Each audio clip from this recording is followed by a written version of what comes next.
Assalamualaikum warahmatullahi wabarakatuh. Hello everyone. Let me introduce myself. My name is Vidila Algestin Fiorenza from IMEP class 5. Here I will present the result of my consort analysis of an article titled the title is The Rational Design and Baseline Data of Low Kidney Outcomes Trial with One Weekly Semaglutide in People with Type 2 Diabetes. And here I will share my presentation.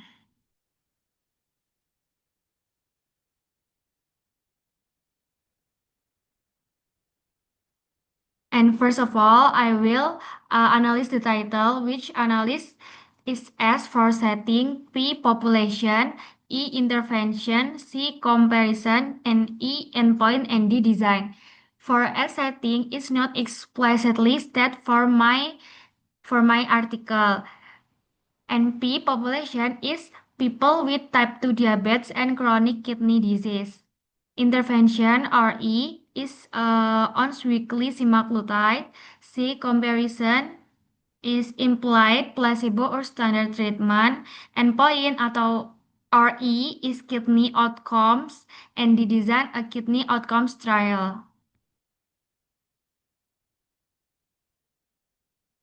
And my presentation structure slide contents is one title and abstract, introduction, methods, result and discussion, other information, and conclusion. First of all, 1A is identification as a randomized trial in the title is yes, because flow a kidney outcomes trial with once-weekly semaglutide. Although the word randomized is not in the title itself, the description makes it clear that this is a control trial, and in the abstract we read. And then for 1B is structure, summary of trial design, methods, result, and conclusions is yes, or my article. That is, flow is randomized, double-blind, parallel group, multinational, phase 3B trial. The abstract follows a structure format. It presents the backgrounds. Trial design, intervention, population, and primary aims clearly and concisely.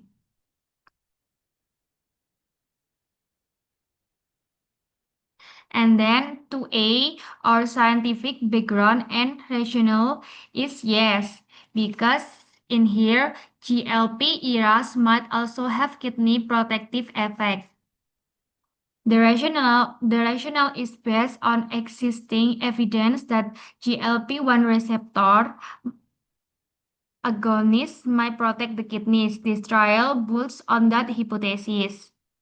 And then for 2B, that's it. Specific objectives or hypothesis? Yes, because in here, in key learning points or abstract, this is designed to assess whether treatment with once-weekly subcutaneous semaglutide delays the progression of kidney disease. The main the main objective is clear to test whether semaglutide can slow down kidney decline in diabetic patients with chronic kidney disease. And then in 3A, our description of trial design including allocation ratio is yes, because in material and methods, can we see randomized, double-blind, parallel group, multinational, phase 3B trial comparing semaglutide with method placebo. This is large, multi-center trial with a strong design. Allocation was 1-1 between semaglutide and placebo. And then in 3B, change to methods after trial commencement is yes. In COVID-19 amendments is during the coronavirus disease 2000 13 COVID-19 pandemic protocol amendments were made and local guidance adjusted to ensure no undue risk. In here, they adapted the trial design during the pandemic to ensure safety without compromising data quality. For A, our eligibility criteria for participant is yes. In this, in population is adults 18 years or 20 years in Japan with pre-existing CKD with high albuminuria, low estimate glomerular filtration rate or eGFR, T2D hemoglobin or HbA1c, and one stable treatment with the maximum level of or tolerated dose of a RAS blocking agent. In this, inclusion criteria were strict and relevant. Participants needed to have both type 2 diabetes and chronic kidney disease. And then in 4B, our setting and location where data were collected is yes. In my article, it's for 18 sites in countries. This was a truly global trial, making its result more generalizable to various population.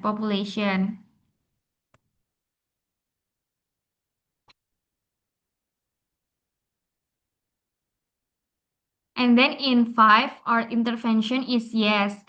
In this, participants were randomly assigned one and one using a central interactive web response system to receive OW subcutaneous injection of semaglutide or visually identical placebo in addition to the maximum label or tolerated dose of RAS blocking agent or not tolerated SGLT-I used in permit and randomization was stratified by use at baseline.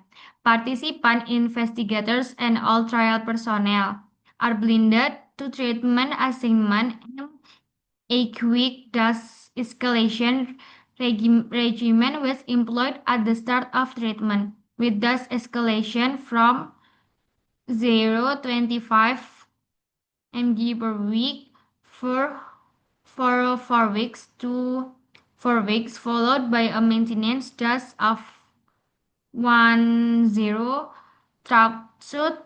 the remainder of the treatment period. Participants were trained in handling the pen injector.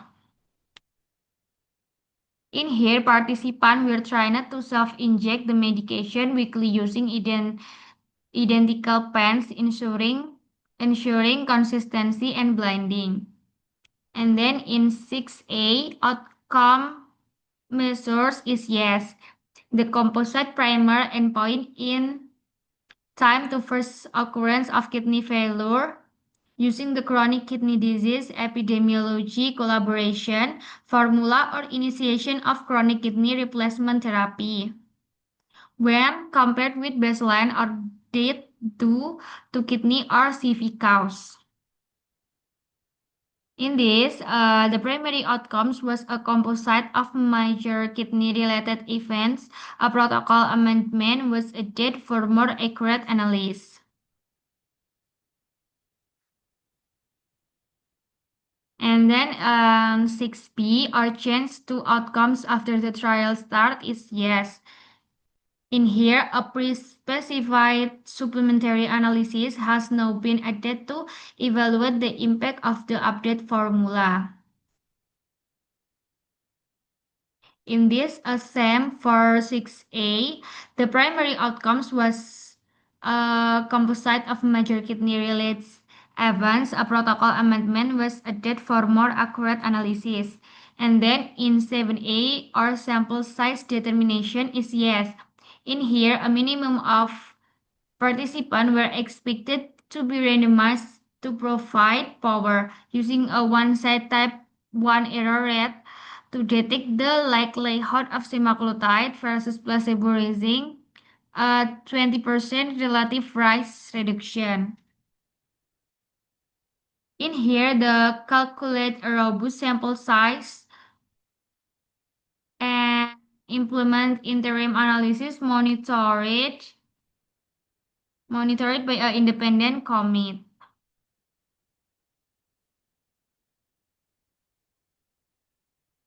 And then 7B are interim analysis and stopping guidelines is yes, a group sequential design, interim testing evaluating the primary endpoint for superiority will be performed based on a log snapshot of the study database at the time point of interim testing. Interim testing will be performed by an external statistician independent of trial conduct.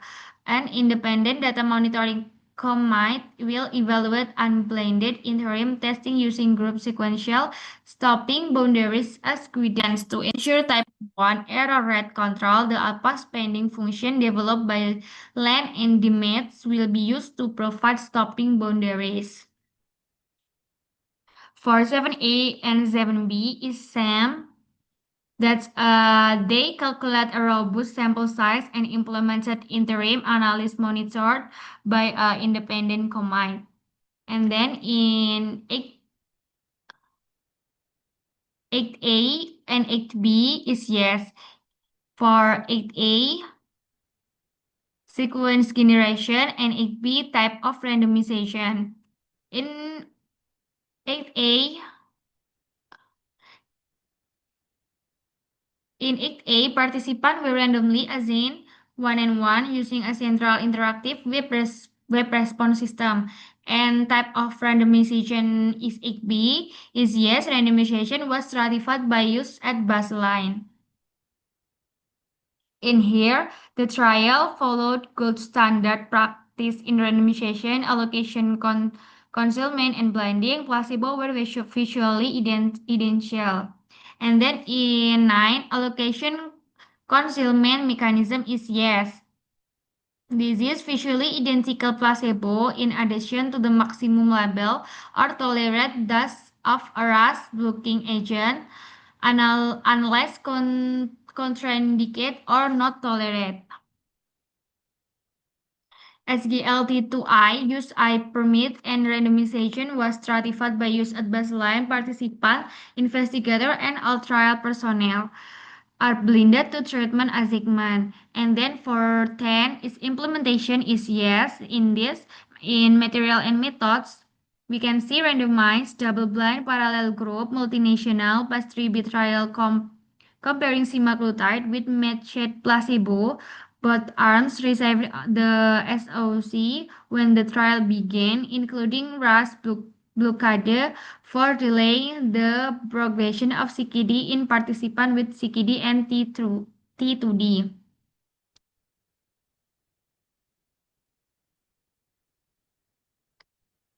An overview of the flow trial design is shown in 5.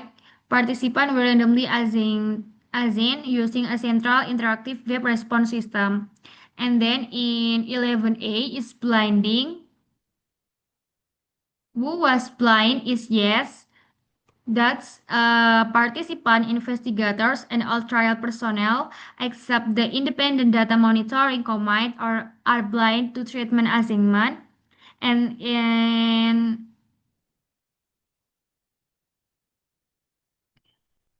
11B, our similarity of intervention is yes in subcutaneous injection of semaglutide or visually identical placebo.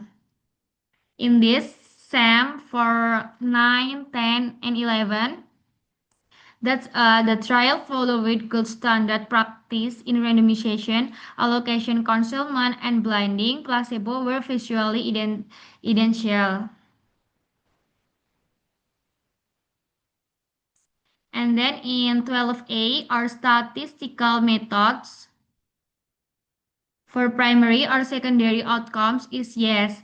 In here, treatment effect will be expressed as an HR with corresponding 95% confidence interval CI and will be estimated using a stratified Cox proportional hazards model with treatment.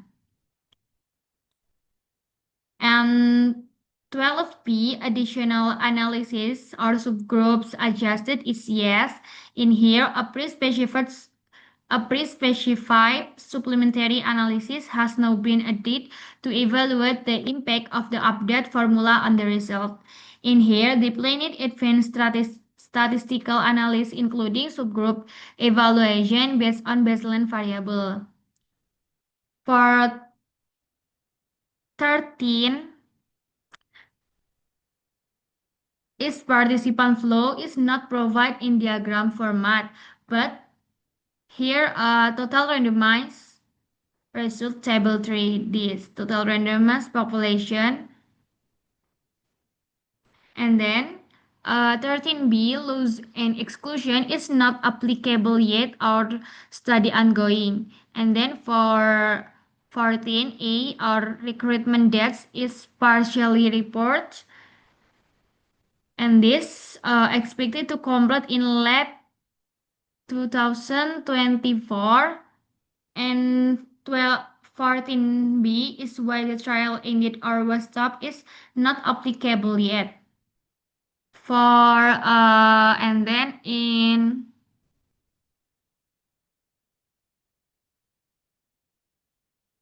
15 our baseline data is yes.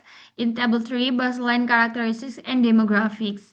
In here in my article is baseline character and graphic for data characteristic.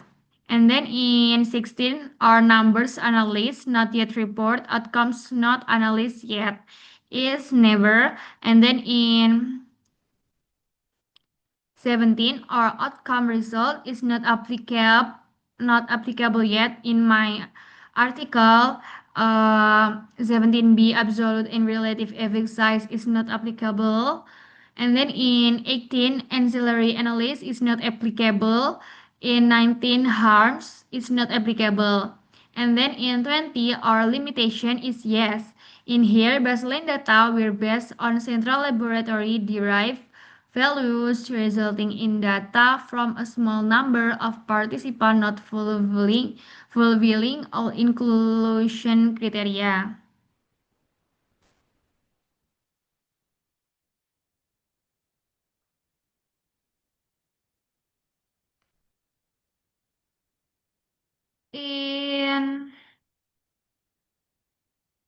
In 20 is to conclude, this article follows the consort guidelines very well. The trial is carefully designed, ethically sound, and globally representative.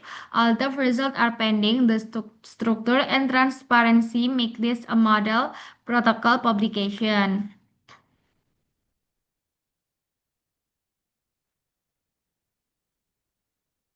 And then 21 is generalizability is yes.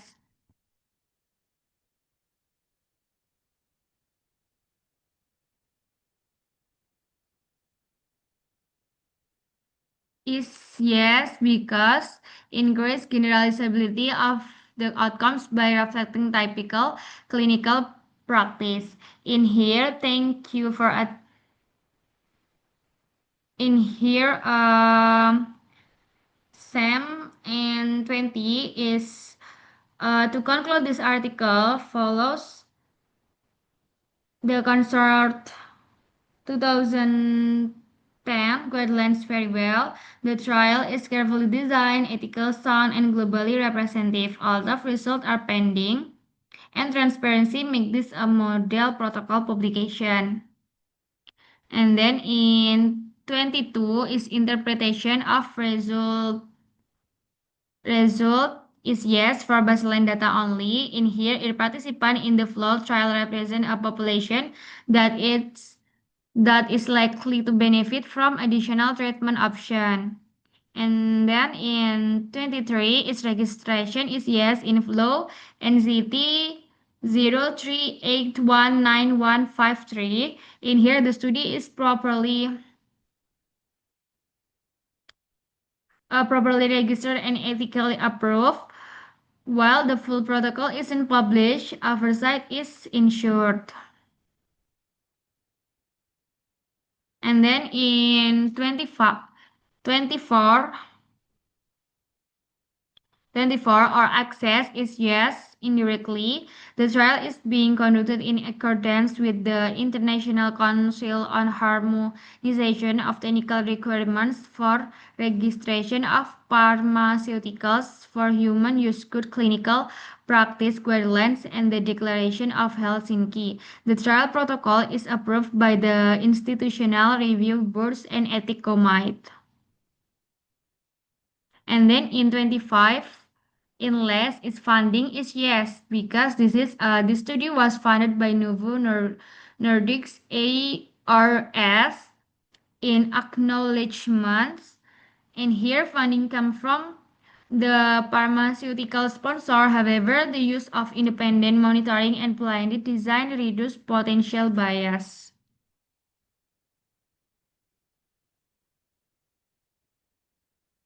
Okay, thank you for attention. The trial holds promise for future treatment of diabetic kidney disease, and I look forward to seeing the final result. I will be happy to answer any questions you may have.